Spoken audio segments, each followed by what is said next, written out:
Mercy stared at the fake papers on the cold metal table. Her hands shook so hard she had to press them flat against her thighs to hide the trembling. Outside the dirty diner window, Chicago was freezing under a heavy blanket of snow, the wind howling against the glass, but hot sweat ran down the back of her neck. "This is bullshit," Mercy said. Her voice cracked. She cleared her throat and tried again, forcing herself to look the man in the eyes. "I didn't steal those drugs. I didn't give that patient an overdose. You set me up. This whole thing is a damn lie." The man sitting across from her in the red leather booth just smiled. His name was Kang. He wore a dark, sharp suit that cost more than Mercy made in 3 years working the night shift at the hospital. He tapped a long, clean finger against the forged medical chart. "It does not matter what you actually did, Mercy," Kang said. His voice was smooth and calm, which only made him scarier. "It matters what the police will see. They will see your signature on the drug log. They will see the missing fentanyl in your locker. And they will put you in a small concrete cell for 20 years. Your nursing license? Gone. Your life? Over. You will be nothing." Mercy swallowed hard. Her throat felt like sandpaper. She had fought too hard to get her nursing degree. She grew up with nothing, living in shitty apartments with no heat, eating cheap noodles out of a cup for years just to afford her textbooks. She wasn't going to let some arrogant gangster ruin her life. She needed to survive. She always survived. "What the fuck do you want from me?" Mercy whispered, leaning closer so the other people in the diner wouldn't hear. Kang leaned forward too. The smell of expensive cologne and stale cigarette smoke hit her nose, making her stomach turn. "I want you to take a new job. I need a live-in nurse for I am Woo-jin." Mercy froze. Everyone in the city who worked in an ER knew the rumors about that name. I am Woo-jin was the old, ruthless kingpin of the city's worst crime family. 6 months ago, a massive stroke had supposedly put him in a wheelchair, leaving him half-dead, frail, and unable to move his legs. He was a monster, but a crippled one.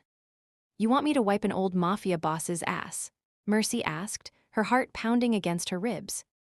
"Yes, he needs a nurse who knows how to keep her mouth shut," Kang said, his smile fading into a hard line.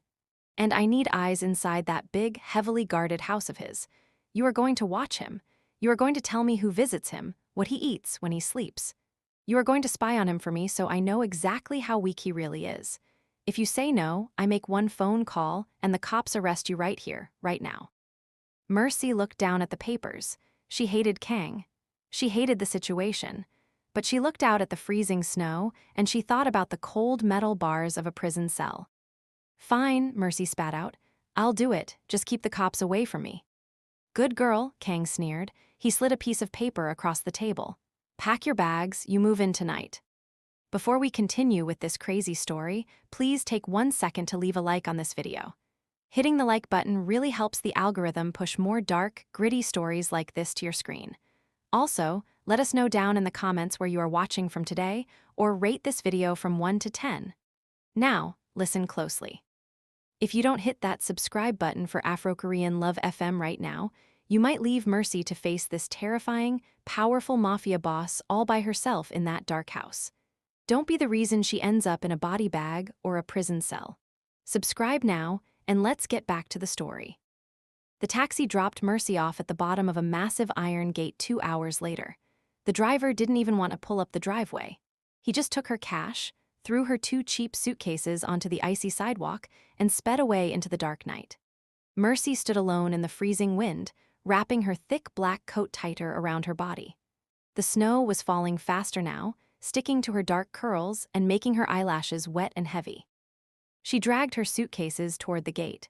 A red light blinked on a small camera box attached to the stone wall. "Name," a deep, rough voice crackled through the speaker. "Mercy Washington," she said, her teeth chattering. "I'm the new nurse. Kang sent me." The iron gate slowly buzzed and swung open. Mercy grabbed her bags and walked up the long, winding driveway. The house was huge. It looked more like a fortress than a home, built with dark gray stone and giant windows that showed almost no light inside.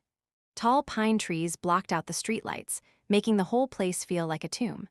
By the time she reached the heavy oak front door, her fingers were numb and her boots were soaked with freezing slush.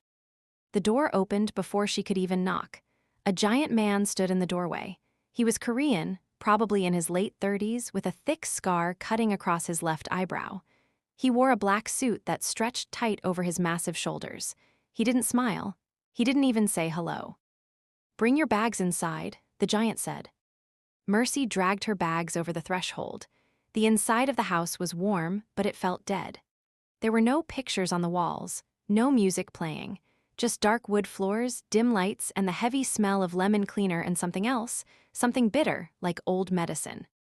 The giant closed the door and locked it with 3 heavy clicks. "My name is T," he said. "I am the head of security. I will take your phone now." Mercy clutched her purse.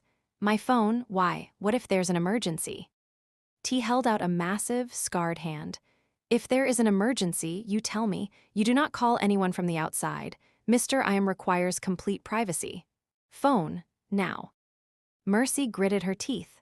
She wanted to argue. She wanted to tell this huge bastard to go to hell. But she remembered Kang's threat. She unzipped her purse, pulled out her cheap phone, and dropped it into T's hand. "Follow me," T said, slipping the phone into his pocket. He didn't offer to help with her bags. Mercy huffed and dragged them down a long, quiet hallway. The wheels of her suitcases squeaked against the expensive wood floor, loud and annoying in the silent house. T led her to a small, plain room near the back of the house. It had a single bed, a small dresser, and a window facing a tall brick wall. "This is your room," T told her. "You sleep here, you eat in the kitchen, you do not wander around the house, you do not ask questions, you do your job. Mr. IM's room is upstairs at the end of the hall. He is awake. Go to him now." "I need to change out of these wet clothes first," Mercy said, dropping her bags. T stepped closer to her. He was so tall he completely blocked the doorway. "I said, he is awake. Go to him now." Mercy felt a spike of anger, but she pushed it down. "Fine," she muttered. She unbuttoned her heavy coat, threw it on the bed, and rubbed her freezing arms. She was still wearing her blue nursing scrubs from her shift at the hospital. They were wrinkled, and she knew she looked like a mess, but she didn't care. She just wanted to get this over with. She walked past T, heading for the grand staircase in the middle of the house. Each step she took felt heavy. The wood stairs creaked softly under her boots. When she reached the second floor, the smell of medicine got stronger. It smelled like rubbing alcohol, old sweat, and sickness. It smelled like death. She walked down the dark hallway. At the very end, double doors stood slightly open. A dim yellow light spilled out onto the floor. Mercy stopped outside the door, took a deep breath, and knocked twice. "Come," a voice called out from inside. The voice was raspy and quiet, like dry leaves scraping together. It sounded exactly like what she expected an old, sick man to sound like. Mercy pushed the doors open and stepped into the room. The heat inside the bedroom was suffocating. It felt like walking into an oven. A massive fireplace burned against one wall, the flames casting long, dancing shadows across the room. Heavy velvet curtains were pulled tight over the windows, blocking out the snowstorm. Medical equipment sat in the corner, a heart monitor, an oxygen tank, IV stands. It looked like a hospital room trapped inside a billionaire's mansion. In the center of the room, sitting in an expensive black leather wheelchair, was Woo-jin. Mercy slowly walked closer. He was facing the fire, his back to her. He wore a dark silk robe. A thick wool blanket was draped over his legs, hiding them completely. "Mr. IM," Mercy said softly. "I'm Mercy Washington. I'm your new nurse." The man in the wheelchair did not move for a long time. The only sound in the room was the crackling of the fire and the soft hiss of the oxygen machine. Then, slowly, the motorized wheelchair turned around to face her. Mercy stopped breathing for a second. Woo-jin looked old. His hair was silver and swept back neatly from his face. Deep lines cut into the corners of his mouth and forehead. His skin looked pale, almost gray in the dim light. But it wasn't his age that made her freeze. It was his eyes.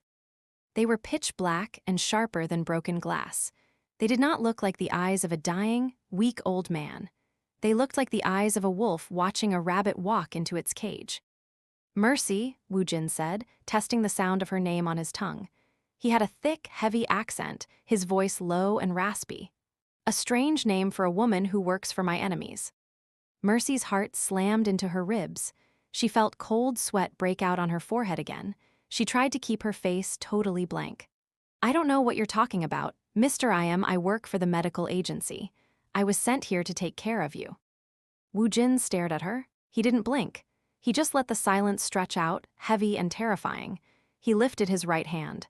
It was shaking, his fingers bent and stiff, just like the medical file said they would be. Come closer, he ordered softly. Let me see you. Mercy hesitated. Every instinct in her body told her to turn around and run out of the house. But Kang's threat echoed in her head. She forced her feet to move, taking slow, careful steps until she was standing right in front of his wheelchair. I am supposed to check your blood pressure and your heart rate before you sleep, Mercy said, keeping her voice professional. She reached into her scrub pocket and pulled out her stethoscope. Woo-jin looked down at the medical tool, then back up at her face. You are very young, he noted, and very pretty. They usually send me old, ugly hags who smell like bleach. I'm here to do a job, sir, Mercy said firmly. She didn't like the way his dark eyes roamed over her body. Nothing else. Now, if you'll let me check your pulse. She reached out, grabbing his right wrist. His skin was warm, but the muscles felt tight. She pressed her fingers against his pulse point. His heart was beating slowly, calmly, too calmly for a man who just accused her of working for his enemies. Suddenly, the shaking in Woo-jin's hand completely stopped. Before Mercy could react, his hand twisted. His long fingers clamped around her wrist like an iron trap. The grip was brutal, hard enough to crush her bones. Mercy gasped in pain and tried to pull her arm back, but he didn't budge. Hey, let go of me, Mercy yelled, panic flooding her chest. She yanked her arm, but it was like pulling against a solid concrete wall. Woo-jin leaned forward in his wheelchair. The frail, tired look on his face completely vanished. His jaw clenched, and the dark intensity in his eyes flared into something violent. Listen to me very carefully, little spy, Woo-jin whispered, his voice suddenly losing its dry rasp, dropping into a deep, terrifying growl. You think Kang is a scary man? You think he holds your life in his hands? Mercy stared down at him, wide-eyed, her breath hitching in her throat. She struggled against his grip, but he was insanely strong. Too strong. A paralyzed man recovering from a massive stroke shouldn't have this kind of power. Woo-jin pulled her wrist down hard, forcing Mercy to bend forward so her face was only inches from his. She could smell peppermint and dark liquor on his breath. Kang is a stupid dog barking at a tiger, Woo-jin sneered softly. And you are going to tell him exactly what I want him to hear, or I won't bother calling the police to put you in prison, Mercy. I will bury you in the snow behind this house, and no one will ever find you. Mercy stared into the eyes of the allegedly crippled, dying Kingpin. And right then, she knew with absolute, terrifying certainty that Woo-jin was completely faking it. He wasn't weak. He wasn't broken. He was a monster, waiting in the dark to strike, and she was trapped in his cage. Mercy stared into the black, dead eyes of Woo-jin. The pain in her wrist was blinding, sharp and hot, shooting all the way up her arm to her shoulder. She tried to pull away again, her boots slipping on the expensive rug, but his grip only got tighter. Fuck, Mercy hissed through her teeth. Tears of pain pricked the corners of her eyes. Let go of me, you're breaking it. Woo-jin did not blink. He did not loosen his fingers. He just watched her face, studying the panic and the pain like he was watching a boring movie on television. The fire in the massive fireplace popped loudly, sending a shower of orange sparks against the glass screen, but neither of them looked away. I can break much more than your wrist, Mercy, Woo-jin said. His voice was no longer the dry, raspy whisper of a dying old man. It was deep, heavy, and completely steady. I can break your neck. I can break your life. You came into my house to spy on me for a rat. Do you know what I do to rats? Mercy's chest heaved. She was breathing so fast she felt dizzy. The suffocating heat of the room was making her sweat, sticking her cheap blue scrubs to her back. She had to think fast. She had grown up on the worst streets of the South Side. She knew how to handle dangerous men, but this was different. This man was a ghost, a monster who was supposed to be half dead. I didn't have a choice, Mercy gasped out. Kang set me up. He planted missing drugs in my locker at the hospital. He told me he would send me to prison for 20 years if I didn't take this job. Woo-jin tilted his head slightly. His silver hair caught the orange light of the fire. And you thought betraying me was the safer option? You are a stupid girl. I don't give a shit about your gang wars, Mercy yelled, instantly regretting how loud her voice was. She checked the heavy double doors, terrified the giant security guard, T, was going to rush in and shoot her in the back of the head. But the doors stayed closed. She looked back at Woo-jin.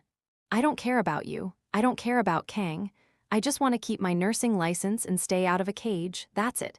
I just want to survive. For a long, heavy moment, Woo-jin just stared at her. The violent anger in his eyes slowly faded into something else. Something cold and calculating. He slowly uncurled his long fingers, releasing her wrist. Mercy instantly snatched her arm back, cradling it against her chest. She stumbled backward 2 steps, putting distance between herself and the wheelchair. She looked down at her dark skin. 5 red fingerprints were already bruising purple into her flesh. You want to survive, Woo-jin repeated softly. He leaned back into the black leather of his wheelchair. He let his right hand fall back onto his lap, completely still, pretending to be paralyzed again. Then you will listen to exactly what I say. Kang is an impatient fool. He gave me the poison that caused my stroke 6 months ago. Mercy's eyes went wide. He poisoned you. He thought he did, Woo-jin corrected, a dark, ugly smile stretching across his lined face. He paid one of my cooks to slip a nerve toxin into my tea. He wanted me dead so he could take my seat at the head of the table. But the dose was wrong. It only slowed me down. It made me sick for a few weeks, but it gave me a very useful idea. Mercy rubbed her throbbing wrist. You faked the rest, the stroke, the wheelchair, the paralysis. I needed to see who was loyal, Woo-jin said simply, as if lying to the whole world for 6 months was a normal thing to do. When the king is bleeding, the wolves show their teeth. Kang showed his teeth. He has been taking over my businesses, stealing my money, and buying off my men. He thinks I am just a useless piece of meat rotting in this room. He sent you here to confirm it, so he knows when it is safe to finally put a bullet in my head. Mercy swallowed hard. Her throat was totally dry. The bitter smell of old medicine and lemon cleaner was making her stomach roll. She was trapped in the middle of a mafia war. If she lied to Kang, Kang would send her to prison. If she told Kang the truth, Woo-jin would murder her before she could even pack her bags. So what do you want from me? Mercy asked, her voice shaking. If you know he sent me, why don't you just kill me and get it over with? Woo-jin chuckled. It was a dark, dry sound that sent a shiver down Mercy's spine. Because, Mercy, you are going to be very useful to me. You are going to call Kang tomorrow. You are going to tell him exactly what he wants to hear. You will tell him I cannot speak above a whisper. You will tell him I cannot feed myself. You will tell him my heart is failing. He won't believe me, Mercy argued, shaking her head. He's going to want proof. He's going to ask for my medical logs. Then you will write fake medical logs, Woo-jin ordered, his voice turning hard again. You will document my slow, sad death. You will make him believe that he has already won. And while he is busy planning his victory party, I will be planning his funeral. Mercy looked at the floor. The wooden planks were perfectly clean, shining in the firelight. She hated this. She hated being used. She had spent her whole life letting people use her, working double shifts, getting treated like garbage by doctors and patients just to get her degree. And now, she was just a pawn for a crazy, rich criminal. And what happens to me? Mercy asked, looking back up at him. She forced herself to stand tall, even though her knees felt like water. When you kill him, what happens to me? Do you bury me in the snow anyway to keep my mouth shut? Woo-jin stared at her. He seemed surprised by her question. Most people probably begged him for mercy. Most people probably cried. But Mercy was just tired, angry, and cold. If you do exactly what I tell you, I will let you walk out of that front door, Woo-jin promised. I will even give you enough cash to leave Chicago and start a new life somewhere warm. But if you betray me, if you tell Kang the truth, or if you try to run away into the snow tonight, I promise you, death will be the best thing you can hope for. Mercy looked into his black eyes. She knew he wasn't lying. This man had killed dozens of people, maybe hundreds. He didn't care about a poor black nurse from the South Side. To him, she was just a tool. Fine, Mercy said, her voice completely flat. I'll lie to him. I'll write the fake charts. But I want it in writing that I'm clear when this is done. Woo-jin actually laughed this time. It was loud and harsh. You are in no position to negotiate a contract, little bird. You will do it because I let you live. Now, come here, do your job. Mercy frowned. What? Do your job? Woo-jin repeated, his voice dropping back into the raspy, weak whisper of a sick man. He let his head fall back against the wheelchair, his eyes half closed. There are cameras in the hallway. T checks them. The other guards check them. If you are in here too long without doing anything medical, they will wonder why. Take my blood pressure. Mercy clenched her good hand into a fist. She wanted to punch him right in his smug, wrinkled face. But she knew she couldn't. She walked forward on shaky legs, pulling the blood pressure cuff out of her large scrub pocket. She stepped right up to the side of his wheelchair. The heat rolling off his body was intense.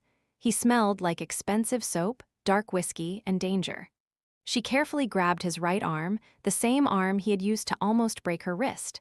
His muscles were thick and hard under the silk of his robe. There was absolutely nothing weak about him. She wrapped the black cuff around his bicep.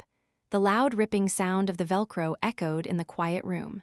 She grabbed her stethoscope, put the earpieces into her ears, and placed the cold metal dial against the inside of his elbow. Don't move, she whispered softly. I am paralyzed, remember, Woo-jin whispered back. Mercy ignored him. She grabbed the small black rubber bulb and started pumping.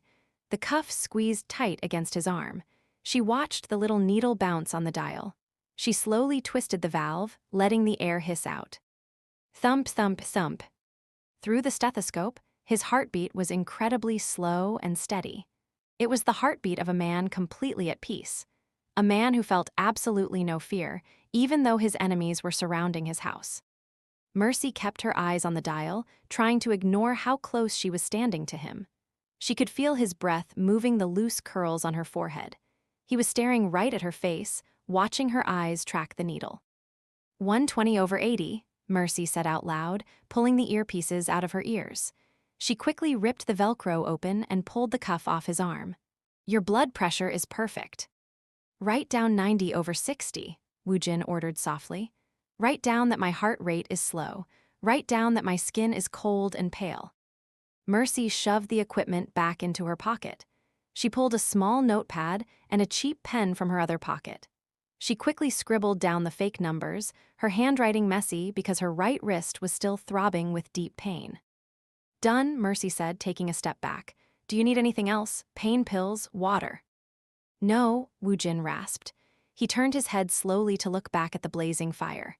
The terrifying mafia boss was gone again, replaced by the broken old man. Go to your room, lock the door. Do not come out until the morning. This house is very dangerous at night, Mercy. You do not want to see what happens in the dark. Mercy didn't need to be told twice. She turned her back on him and walked quickly toward the heavy double doors. She didn't look back. She grabbed the brass handles, pulled the doors open, and stepped out. The hallway outside his room was freezing cold compared to the suffocating heat of the bedroom. The sudden change in temperature made Mercy shiver violently. She pulled the double doors shut with a soft click. She leaned back against the dark wood of the door, closing her eyes for just 1 second. She let out a long, shaky breath. She had survived day one. She wasn't dead. But she was in deeper trouble than she ever imagined. Is he sleeping? A rough voice asked. Mercy gasped and her eyes snapped open. T, the giant security guard with the scar across his eyebrow, was standing at the end of the long, dark hallway. The shadows hid most of his face, but she could see the slow rise and fall of his massive chest. He hadn't made a single sound walking down the wooden floor. Mercy quickly pushed herself off the door, standing up straight. She hid her bruised wrist behind her back. Yes, she lied smoothly. He's very weak. I took his vitals and he fell right asleep. He didn't even say a word to me. T slowly walked toward her. He was so tall she had to tilt her head all the way back to look him in the eyes. He stopped right in front of her, looking down at her face. He didn't look convinced. He didn't look like he believed a word she said. Good, T grunted. His voice was like rocks grinding together. Go to your room, nurse. The kitchen opens at 6 in the morning. Mercy nodded quickly. She slipped past his massive body, trying not to touch his black suit. She walked down the grand staircase as fast as she could without running. Every shadow in the huge house felt like it was watching her. The silence was too heavy. She found her way back to the small, plain room at the back of the first floor. She pushed the door open, stepped inside, and locked it. There were 2 heavy deadbolts on the door. She locked both of them. The room was freezing. The small radiator under the window was barely putting out any heat. Outside the glass, the Chicago wind howled like a dying animal, throwing heavy handfuls of snow against the brick wall. Mercy dropped onto the small, hard bed. She didn't even bother taking off her boots or her scrubs. She just sat there in the dark, staring at the blank wall. She pulled her right hand out from behind her back. She rubbed her thumb over the dark purple bruises forming on her skin. I am Woo-jin's grip. She was supposed to call Kang tomorrow. She had to use the house phone, which meant T would probably be listening. She had to lie to a violent gang leader while spying for a terrifying mafia kingpin who could snap her neck with one hand. What the fuck am I going to do? Mercy whispered to the empty room. There was no answer. Just the sound of the freezing wind outside, trapping her inside the dark, heavy walls of the monster's cage. Morning came with a harsh, pale gray light that barely made it through the frosted window of Mercy's small room. The Chicago wind had not stopped howling all night. It rattled the glass and made the heavy brick walls of the mansion feel like an icebox. Mercy woke up shivering. She lay on the stiff mattress for a long time, staring at the white ceiling, hoping yesterday was just a bad dream. Then she moved her right arm. A sharp, hot pain shot through her wrist. Damn it, Mercy hissed, sitting up and pulling her arm to her chest. The bruises were fully formed now. 5 dark purple marks, shaped exactly like I am, Woo-jin's thick fingers wrapped around her skin. It was real. She was really trapped in a house with a fake paralyzed mafia kingpin, and she was really supposed to lie to the man who framed her for stealing hospital drugs. She dragged herself out of bed. The floorboards were freezing against her bare feet. She quickly changed out of her wrinkled scrubs from yesterday and put on a fresh, clean set of dark blue ones she had packed in her cheap suitcase. She tied her thick, dark curls up into a tight bun. She splashed freezing water on her face from the tiny sink in the corner of her room, took a deep breath, and unlocked her door. The hallway was quiet, but it didn't feel empty. It felt like the house was holding its breath. Mercy walked toward the smell of black coffee and frying bacon. Her stomach growled loudly. She hadn't eaten anything since a stale donut yesterday morning, back when she thought her biggest problem was just finding a lawyer to fight Kang's fake charges. Before we keep going with Mercy's terrifying morning, please take a quick second to leave a like on this video. Hitting the like button really helps the algorithm push more gritty, dark mafia stories to your screen. Also, jump into the comments and tell us where you are watching from today, or rate this video from 1 to 10. Now, listen closely. If you don't hit that subscribe button for Afro-Korean Love FM right now, you might leave Mercy to face Kang's wrath all by herself. If he finds out she is lying, he will end her life. Don't be the reason she loses all hope. Subscribe right now, and let's get back to the story. Mercy pushed open the heavy wooden swinging door that led into the kitchen. It was a massive room, full of shiny stainless steel counters and dark cabinets. An older Korean woman in a white apron stood at the stove, aggressively flipping bacon in a hot pan, but Mercy barely noticed the cook. T was sitting at the large wooden island in the center of the kitchen. The giant security guard was already dressed in a fresh black suit, his tie pulled tight around his thick neck. He was eating a plate of eggs and staring straight at the door when she walked in. The thick scar over his left eye made him look like he was always frowning. "Morning," Mercy muttered, keeping her head down. She walked over to the coffee pot and grabbed a clean white mug. "You need to make your phone call," T said. His rough voice cut through the sizzling sound of the bacon. "You have to update your medical agency. That is what you told me yesterday, yes." Mercy's hand shook slightly as she poured the hot coffee. He remembered. Of course he remembered. T wasn't just a guard, he was Woo-jin's watchdog. "Yes, I need to call my boss. Let them know I got settled in." T pointed a massive finger at a black landline phone hanging on the wall near the refrigerator. "Use that one. Speakerphone. I want to hear the conversation." Mercy felt her chest tighten. Woo-jin told her to lie to Kang, but he didn't warn her that T would be listening to every single word. Did T know that Woo-jin was faking his paralysis? Or was T secretly working for Kang? She didn't know who was on whose side. She just knew she had to play her part perfectly, or she was going to end up dead. "Fine," Mercy said, keeping her voice as boring as possible. She walked over to the black phone, picked up the heavy receiver, and hit the speaker button. A loud dial tone echoed in the kitchen. She punched in the phone number Kang had written down for her on the back of a dirty napkin. Her heart was beating so fast, she thought T could probably hear it across the room. The phone rang once, twice, 3 times. "Speak," a smooth, cold voice answered. It was Kang. "Hi, Mr. Kang. This is Mercy Washington," she said, leaning against the wall so her shaking legs wouldn't give out. "I'm calling to check in. I arrived at the house last night." There was a short pause on the other end of the line. The sound of a lighter flicking and a deep drag of a cigarette came through the speaker. "Ah, Nurse Washington, so glad you called. How is your new patient? How was your first night?" Mercy looked at T. The giant guard was still chewing his eggs, but his dark eyes were locked on her face. He was waiting to hear what she would say. "It was quiet," Mercy lied smoothly. She pulled the fake numbers Woo-jin had forced her to memorize to the front of her mind. "I did a full check on his vitals before bed. His blood pressure was 90/60, very low. His heart rate is slow and weak. He feels cold to the touch, and his skin is very pale." Kang chuckled softly through the phone. It was an evil, satisfied sound. "Is that right? And his mobility, can he move at all?" Mercy thought about the brutal, bone-crushing grip Woo-jin had on her wrist just hours ago. She forced her face to stay completely blank. "No, sir. He is completely bound to the wheelchair. He didn't move his arms or legs the entire time I was in the room. He can barely speak above a whisper." "Excellent," Kang purred. "That is exactly what the medical report said to expect. I am glad you are paying such close attention, Mercy. You see, this job is not so bad. You just sit there, watch an old man fade away, and your nursing license stays perfectly clean. Nobody goes to prison." Mercy bit the inside of her cheek so hard she tasted copper. "When do you want me to call again?" "Every morning at this exact time," Kang ordered, his voice turning sharp and serious. "And you will write everything down in the medical log. I will send one of my men to pick up the papers at the end of the week. Do not lie to me, Mercy. Do not try to be a hero.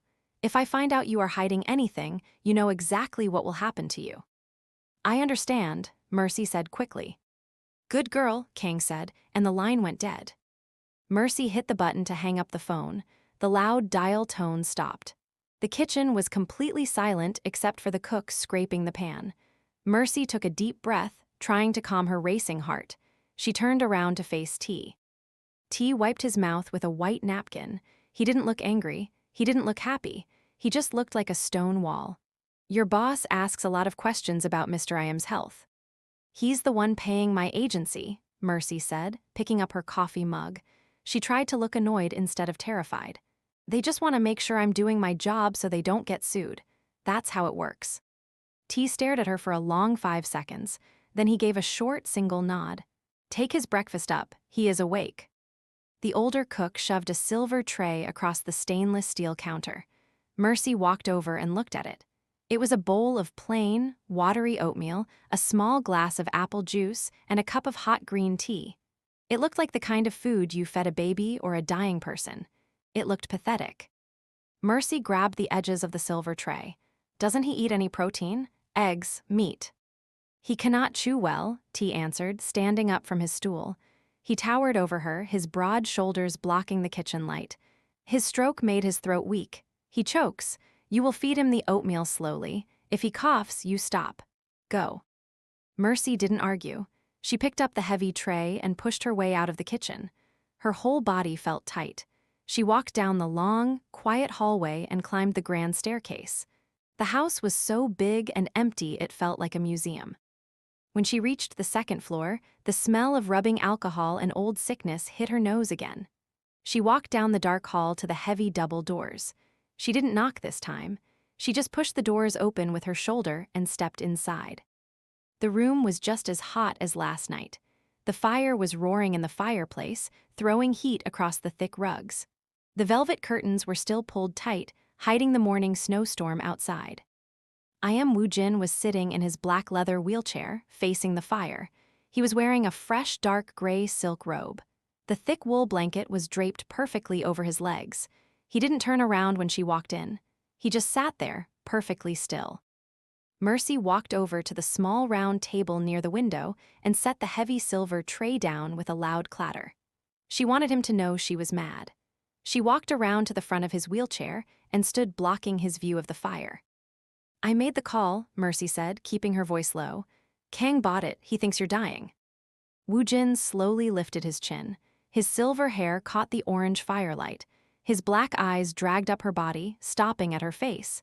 He didn't look weak or sick. He looked annoyed. "Good," Woo-jin said. His voice was deep and steady, no raspy whisper this time. "Did T listen?"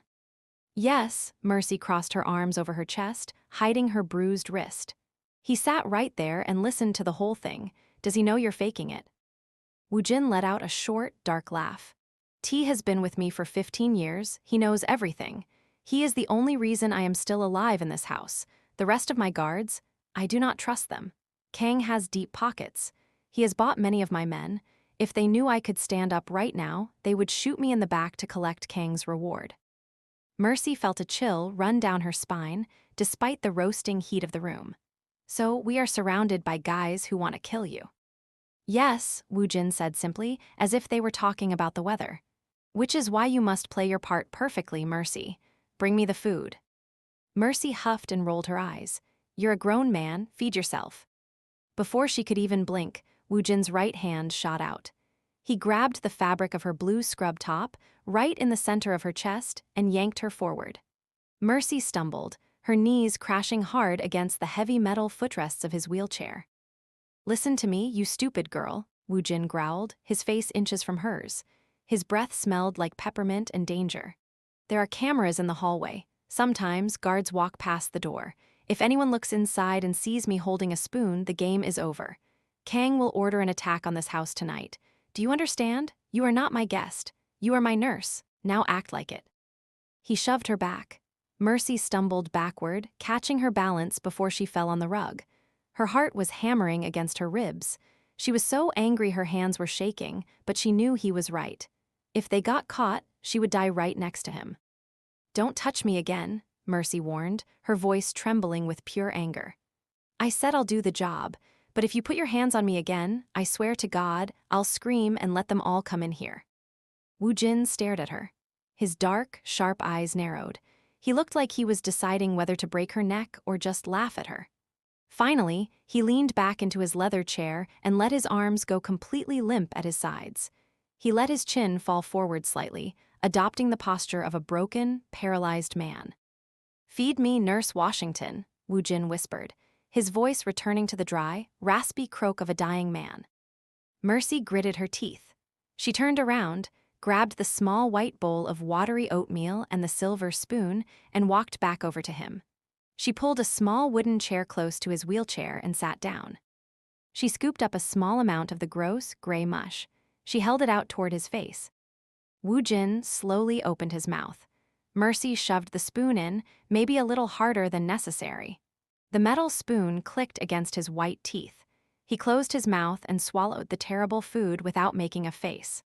"This is ridiculous," Mercy whispered, scooping up another spoonful. "You're a billionaire mafia boss. Why don't you just call the cops on Kang? Have him arrested for poisoning you?" Woo-jin actually smiled. It was a terrifying, cold smile that didn't reach his eyes. "The police do not handle my business, Mercy. I handle my business. Kang took what is mine. He made me look weak in front of my enemies. When the time is right, I am going to rip his heart out of his chest with my bare hands." Mercy stared at him. The spoon hovered in the air between them. He wasn't joking. He was deadly serious. She was sitting in a room with a man who was casually talking about ripping someone's heart out, and she was feeding him oatmeal. "And when exactly is the time going to be right?" Mercy asked, her voice tight. "Soon," Woo-jin rasped, opening his mouth for the next bite. "Kang is throwing a large dinner party at his new casino this Friday. He is inviting all the other family bosses to celebrate his new power. He thinks he has officially replaced me." Mercy fed him the next bite, and, Woo-jin chewed slowly, "that is when I will remind the city exactly who I am. You are going to help me, Mercy." Mercy froze. She dropped the silver spoon into the bowl of mush. Help you? No, no way. You said I just have to lie to him on the phone and write fake logs. That was the deal. The deal has changed, Woo-jin said, his black eyes locking onto hers. You are going to help me walk out of this house. Mercy stared at the bowl of gross oatmeal. The silver spoon sat halfway buried in the gray mush. She looked up at I am Woo-jin, completely sure that she had misheard him. The fire cracked loudly in the huge stone fireplace, sending a flash of orange light across his sharp face. He was not smiling. Help you walk out, Mercy repeated. Her voice was flat. You want me to help you just stand up and walk out the front door, past T, past the cameras, past the dozen guards holding huge guns in the snow outside. Yes, Woo-jin said simply. Mercy let out a short, harsh laugh. She stood up from the small wooden chair, running a hand over her tightly pulled hair. You are completely out of your damn mind. Kang is throwing his party on Friday. That is 3 days from now. 3 days? If you want to commit suicide by walking into a shower of bullets, go ahead, but leave me out of it. You are already in it, Mercy, Woo-jin said. His black eyes tracked her as she paced back and forth across the expensive rug. Kang put you in it the second he planted those drugs in your locker. You think he will let you live after I am dead? You know his secret. You know he poisoned me. He will put a bullet in your head the moment you hand him my final medical chart. Mercy stopped pacing. Her stomach dropped. She knew he was right. Kang was a liar and a killer. He wasn't going to just let her walk away to get another nursing job in a different city. She was a loose end. So what do you need me for? Mercy asked, crossing her arms tightly over her chest. You just grabbed me and almost crushed my wrist. You are strong. Just stand up and start killing people if that's your plan. Woo-jin looked down at his legs, hidden under the thick wool blanket. My grip is strong. My arms are strong. I made sure to move them in the dark when nobody was looking.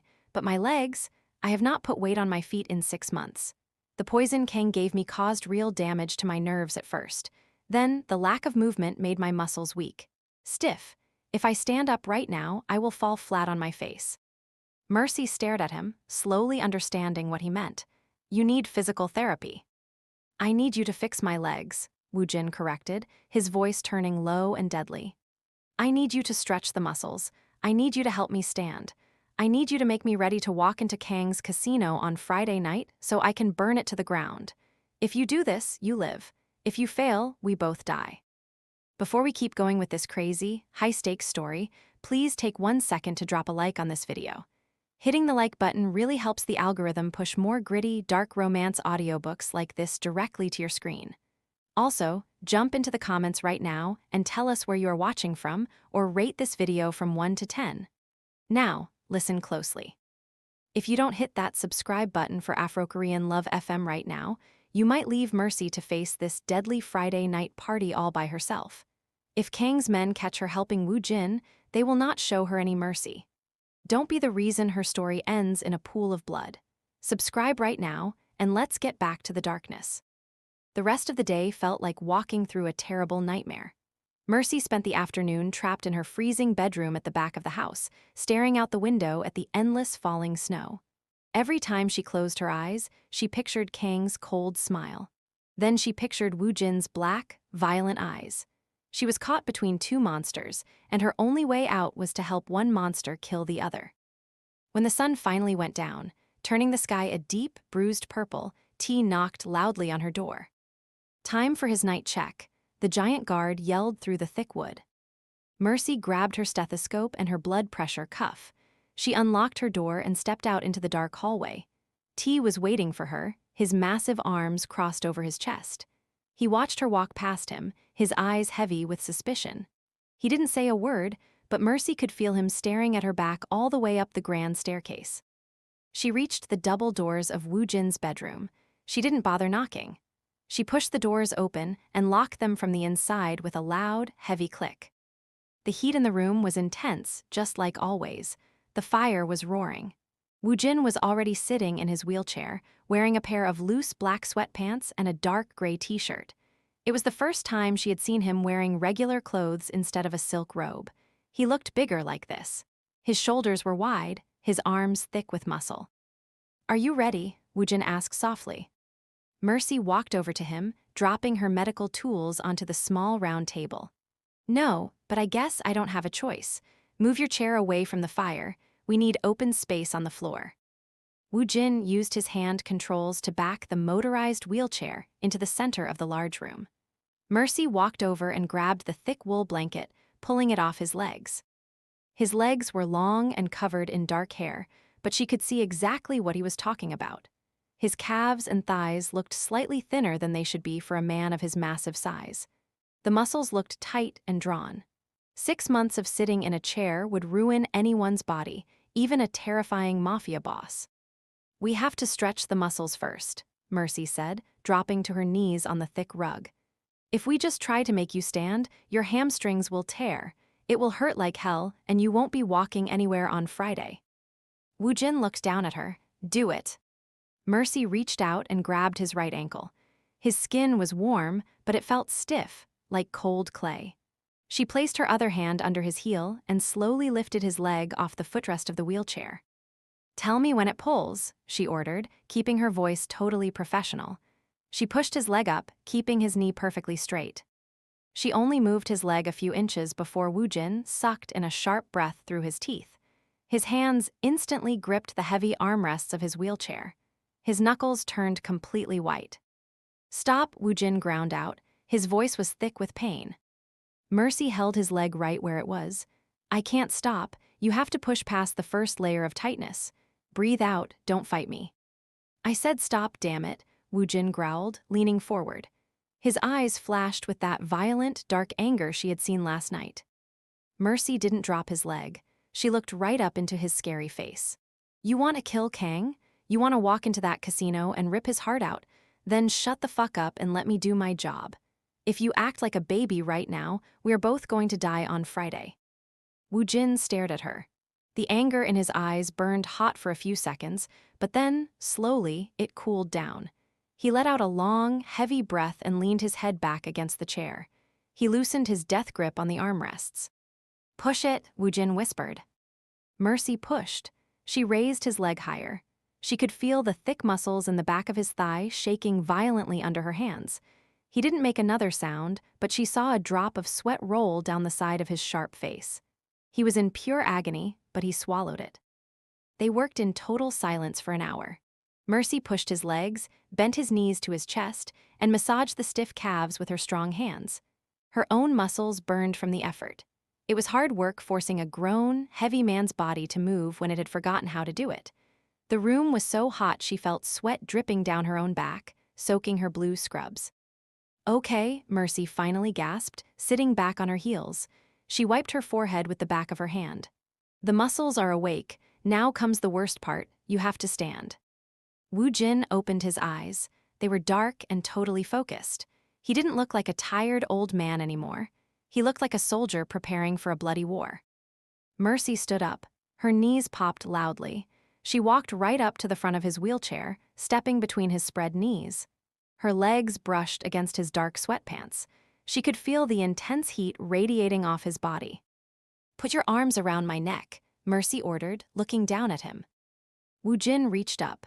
His massive arms wrapped around her shoulders, his hands locking together behind her neck. The weight of his arms was heavy. He smelled like sweat and peppermint. I am going to wrap my arms around your waist, Mercy explained, her heart suddenly beating a little faster. She had to lean down, bringing her face incredibly close to his chest. When I count to 3, you have to push down on your feet. You cannot use just your arms to pull yourself up. If you do, you will pull us both down onto the floor. You have to force your legs to work. I understand, Woo-jin said. His deep voice rumbled against her chest. Mercy wrapped her arms around his thick waist. His stomach was hard, packed with muscle. She locked her hands together behind his lower back. She braced her feet wide on the rug, preparing to take a massive amount of weight. 1, Mercy counted slowly. 2, 3, push. Woo-jin groaned loudly. It was a guttural, raw sound of pure effort. He pushed down on his feet. Mercy pulled up with all her strength, throwing her weight backward to help him rise. For a terrifying second, nothing happened. His legs shook so hard they looked like they were vibrating. Mercy felt his heavy body slipping forward.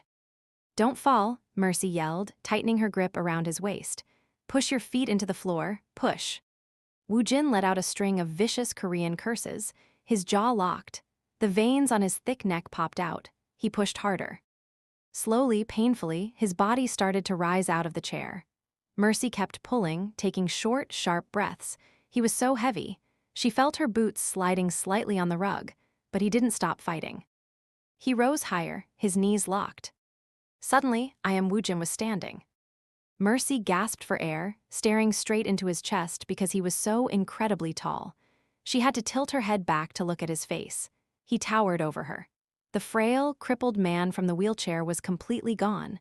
Standing up, he looked massive, imposing, and terrifying. "I am up," Woo-jin whispered, his chest heaving as he stared down at her. "Don't let go of my neck," Mercy warned, keeping her arms wrapped tight around his waist. His whole body was trembling slightly. The muscles in his legs were screaming, she knew they were. "Just stand here, feel the floor, let your brain remember how to balance." They stood there in the center of the hot room, locked tightly together. The only sound was the heavy, fast breathing of them both and the loud crackle of the fire. Mercy could feel his rapid heartbeat thumping hard against her own chest. He was staring down into her eyes, his black gaze burning with something intense and wild. He had been trapped in that chair for 6 long months, forced to play weak. Now, he was standing again. "Take a step," Woo-jin ordered, his voice rough. "No," Mercy said quickly, shaking her head. "You just stood up. If you try to walk, your knees will buckle. We do this slowly." "I said take a step back, Mercy," Woo-jin growled, tightening his thick arms around her neck. He pulled her slightly closer, forcing her to look up at him. "I do not have time for slow. Kang dies on Friday, move back." Mercy gritted her teeth. She hated how stubborn he was. She hated how he commanded her. But she slowly slid her right foot backward on the rug. Woo-jin dragged his right foot forward. The toe of his shoe caught the rug slightly, but he forced it down. He leaned heavily against her, his weight almost making her lose her balance, but she held on tight. "Good," Mercy breathed out, adjusting her grip on his waist. "Now the left." He pulled his left foot forward. His leg shook violently, and a sharp hiss of pain escaped his lips. His grip on her neck got painfully tight, but he didn't stop. They took another step, then another. They moved in a slow, awkward dance across the room, far away from the fire. Sweat ran down Mercy's face, stinging her eyes. Her arms felt like they were going to fall off from holding his massive weight, but she didn't complain. She kept pulling him backward, forcing him to keep moving. They reached the heavy velvet curtains, covering the massive window. "Stop," Woo-jin gasped out. His legs finally gave out. His knees buckled, and his heavy body dropped forward. Mercy yelled out in surprise, unable to hold him up anymore. They crashed hard onto the floor together. Mercy hit the thick rug first, the breath knocked right out of her lungs. Woo-jin landed half on top of her, his chest crushing hers. "Fuck," Mercy choked out, trying to suck air back into her chest. Woo-jin rolled off her quickly, lying flat on his back on the rug. He stared up at the dark ceiling, his chest heaving up and down. His face was pale, totally drained of color, and his whole body was shaking from the massive effort. But suddenly, a deep, dark laugh ripped out of his throat. Mercy rolled onto her side, clutching her stomach. "What the hell is funny?" she coughed. Woo-jin turned his head to look at her. The dangerous, evil smile was back on his face. The smile of a monster who knew he was about to get out of his cage. "We took 6 steps, Mercy," Woo-jin whispered, his eyes shining in the dim light. "I walked. I am going to kill them all." Mercy stared at him. She felt a cold shiver run down her spine that had nothing to do with the freezing snow outside. She was looking at pure violence. She had just helped wake up the devil, and on Friday night, she was going to have to walk right beside him into hell. A loud, heavy knock suddenly slammed against the bedroom doors. Mercy froze. Woo-jin instantly went totally silent. "Nurse Washington," T's rough, deep voice called out from the hallway. "You have been in there for a long time. Is there a problem?" Mercy's heart leaped into her throat. She looked at Woo-jin. He was lying flat on the floor, far away from his wheelchair. If T unlocked the door right now and saw his boss lying on the floor with his nurse, the secret would be dead. And so would they. Mercy's heart jumped straight into her throat. She stared at the heavy wooden doors, completely frozen. T was out there. But T knew the secret, right? Woo-jin had just told her that T was the only guard he trusted. Before Mercy could say a word, Woo-jin grabbed her arm. His fingers dug into her skin, pulling her down so her ear was right next to his mouth. "The cameras in the hall have microphones," Woo-jin whispered, his voice moving so fast it sounded like a snake hissing. "Kang paid 2 of the night guards to spy on me. They do rounds with T. Act like you dropped me. Cry." Mercy didn't even have to fake the panic. It was already flooding her veins. She scrambled backward on the thick rug, messing up her blue scrubs so she looked totally crazy. She let out a loud, fake sob. "I'm sorry. I'm so sorry, Mr. I Am," Mercy yelled, making her voice shake.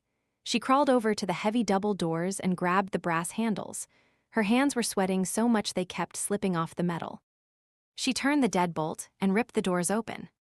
T stood in the doorway.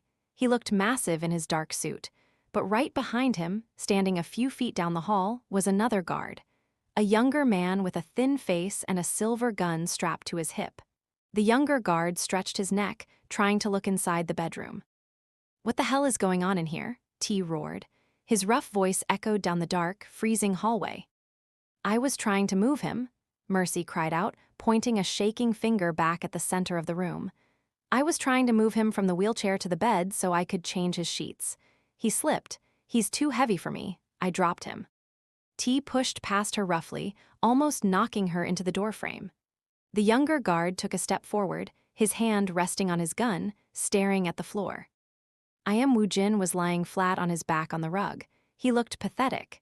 His arms were twisted at awkward angles. His silver hair was a mess. He was breathing heavily, his chest shaking, completely acting the part of a useless, broken old man who couldn't even sit up by himself. The younger guard in the hallway let out a quiet, cruel laugh.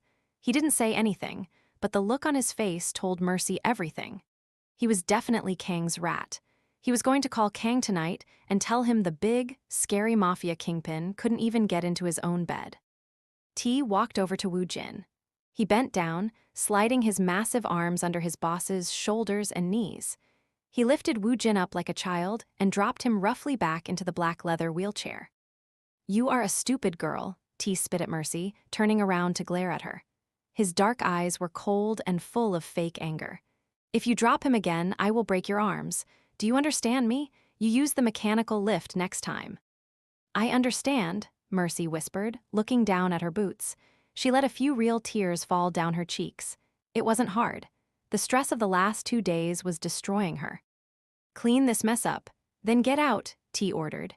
He turned his back on her, grabbed the handles of the heavy double doors, and slammed them shut. The lock clicked loudly from the outside.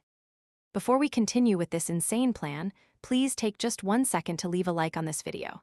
Hitting the like button really helps the algorithm push more gritty, dark mafia stories to your screen. Also, jump into the comments right now and tell us where you are watching from today, or rate this video from 1 to 10. Now, listen closely. If you don't hit that subscribe button for Afro-Korean Love FM right now, you might leave Mercy to face Kang's men all by herself. If that rat guard in the hallway finds out she is lying, he will shoot her dead before the night is over. Don't be the reason she ends up in a body bag. Subscribe right now, and let's get back to the darkness. The room was totally quiet again, except for the loud crackle of the fire. Mercy stood by the door, her chest rising and falling fast. She rubbed her wet cheeks with the back of her hand. Woo-jin sat in his wheelchair. The pathetic, weak look vanished from his face instantly. He sat up straight, rolling his broad shoulders. He wiped a drop of sweat from his forehead. "You did good," Woo-jin said. His deep, steady voice was back. Mercy walked over to the small round table and grabbed her blood pressure cuff. She threw it into her bag. "I can't do this," she said, her voice shaking with real anger now. "I can't play these games. Every second I spend in this house, I am an inch away from getting a bullet in my brain. That guard out there wanted to kill you." "He will be dead on Friday," Woo-jin said simply. He stared at the fire. "They will all be dead on Friday." Mercy stopped packing her bag. She looked at him.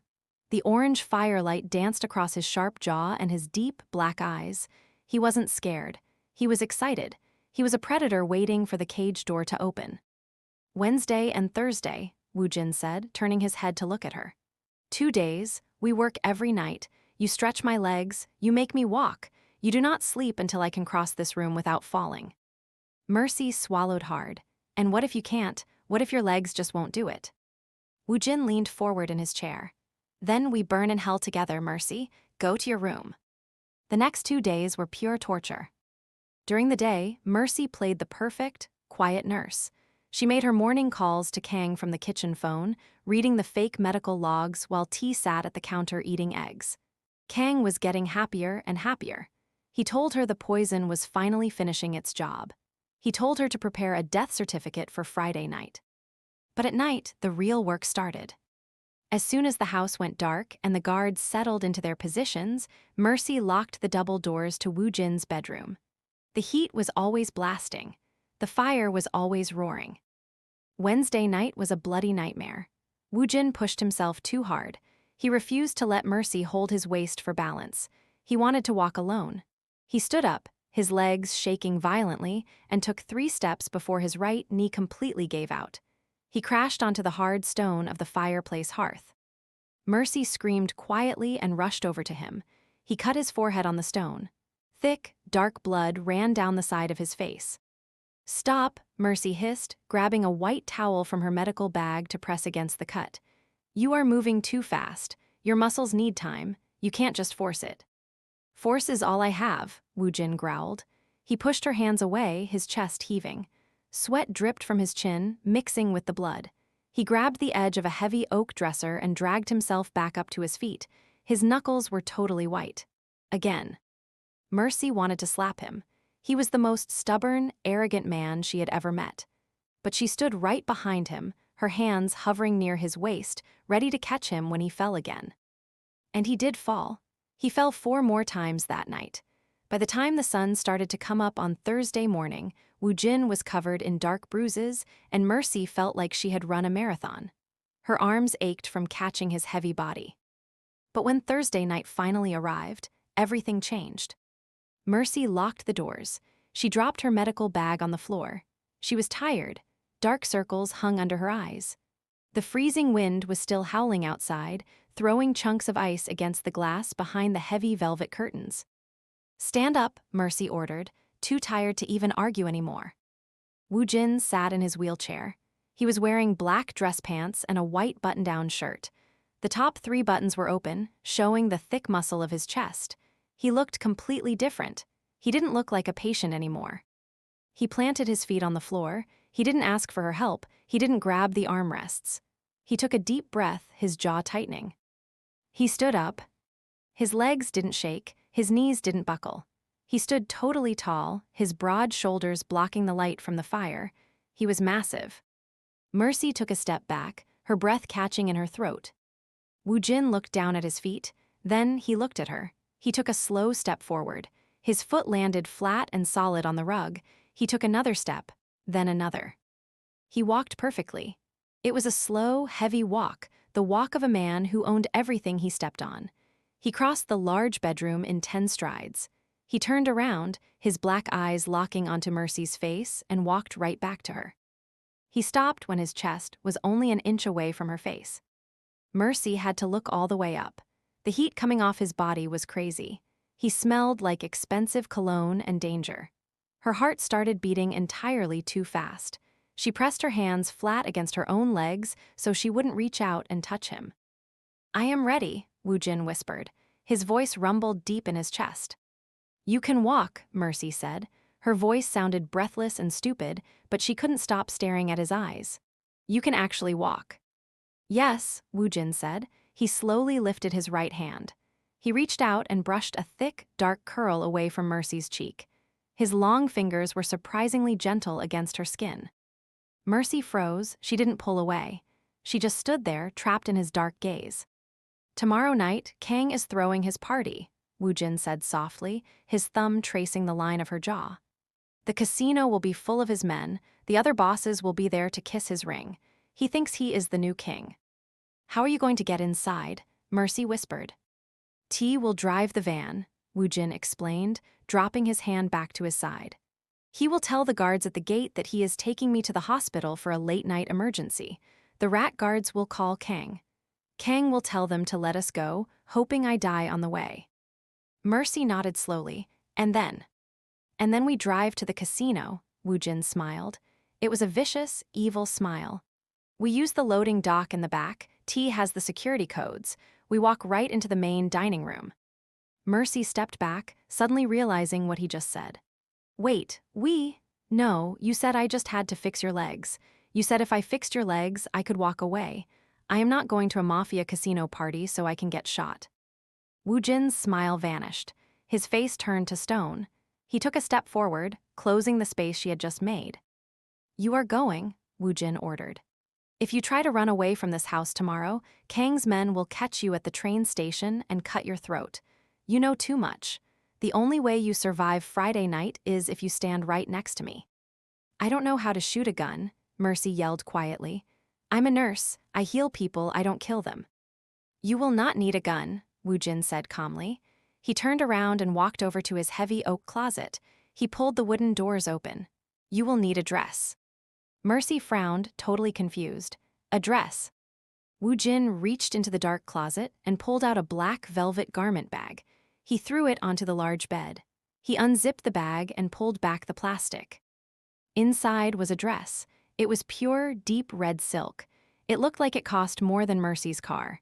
It was sleek, dangerous, and completely stunning. Next to the dress was a pair of black high heels with bottoms as red as blood. You are my nurse, Woo-jin said, looking at her over his shoulder. If you do not come with me, Kang will know something is wrong before I even get through the back door. You will push my wheelchair into the casino. You will push me right up to Kang's table. Mercy stared at the red dress. Her stomach twisted into tight, painful knots. She was supposed to push a fake paralyzed killer right into a room full of other killers. And when we get to his table, Mercy asked, her voice hollow. Woo-jin turned fully to face her. His black eyes were empty of all mercy. When you get me to his table, you step back, and I will stand up.